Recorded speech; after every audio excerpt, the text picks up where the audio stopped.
Welcome to my blog. तपाईहरुलाई स्वागत छ। आज चाहिँ म पहिलोचोटि मुकब्याङ गर्न गएको छु। यो हेर्न सक्नुहुन्छ झालमुरी, यो पानीपुरीको मसला, यो करेन्ट चाउचाउ र म खाँदै छु अहिलेलाई। फर्स्ट है यो चाहिँ मेरो, मलाई थाहा छैन कस्तो हुन्छ हो। यो मेरो फर्स्ट हो किनभने म पहिलोचोटि बनाएको हो।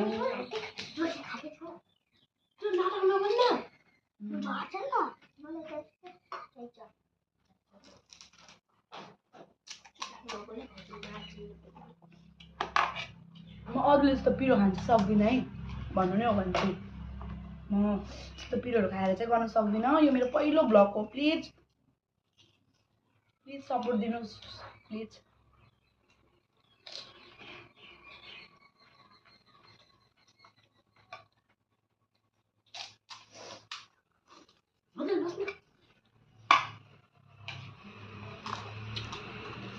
पानीपुरी नै मिठो लाग्यो मलाई त साथी।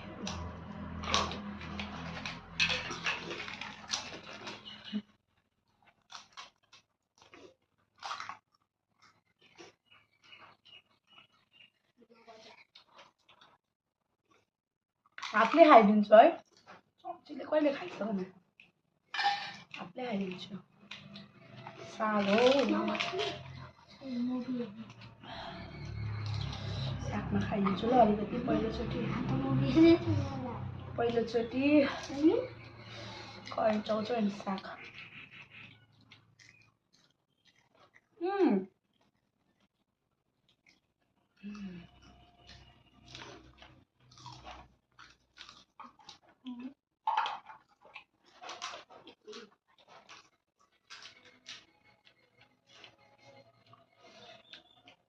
नेपालको सिस्टमले खाएको नि झालमुरी चाहिँ।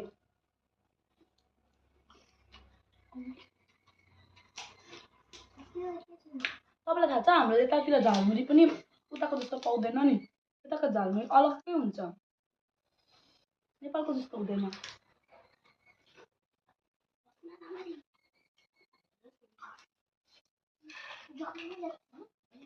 झालमुरी धेरै भयो जस्तो लाग्यो यार।